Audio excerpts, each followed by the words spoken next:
ఓం నమ శివాయ. ఓం శ్రీమాత్రే నమ.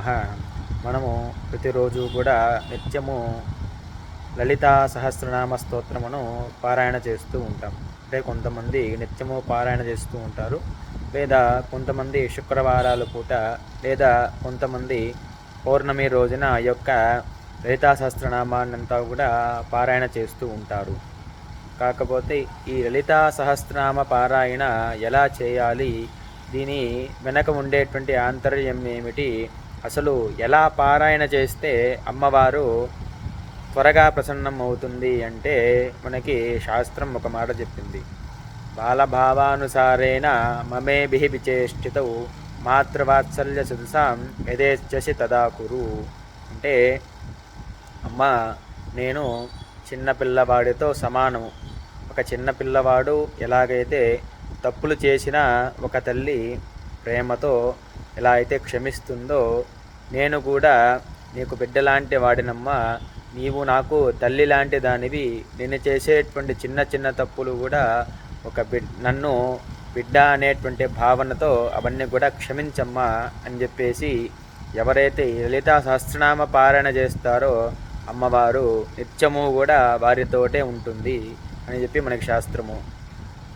అందుకే లలితా సహస్రనామంలో ఒక మాట కూడా ఉంటుంది, నిత్యతృప్త భక్త నియంత్రి నిఖిలేశ్వరి.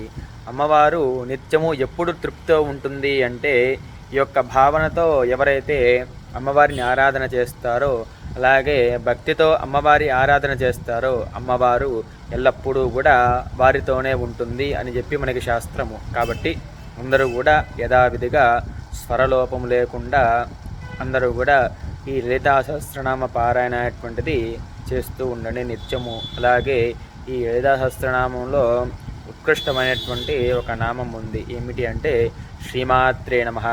అంటే అమ్మవారు మాతృస్వరూపము కాబట్టి, అమ్మవారిని మాతృస్వరూపంగా మనం భావిస్తాము కాబట్టి, అందుకని ఈ ఉత్కృష్టమైనటువంటి నామాన్ని అందరూ కూడా ప్రతిరోజు మీకు ఎంత సమయం వీలుంటే అంత సమయము కూడా శ్రీమాత్రే నమః త్రక్షరి అంటారన్నమాట. దీన్ని త్రక్షరీ దివ్యగంధాఢ్య సింధూర తిలకాంచిత అని చెప్పి లలితా సహస్రనామంలో కూడా ఒక శ్లోకం ఉంది.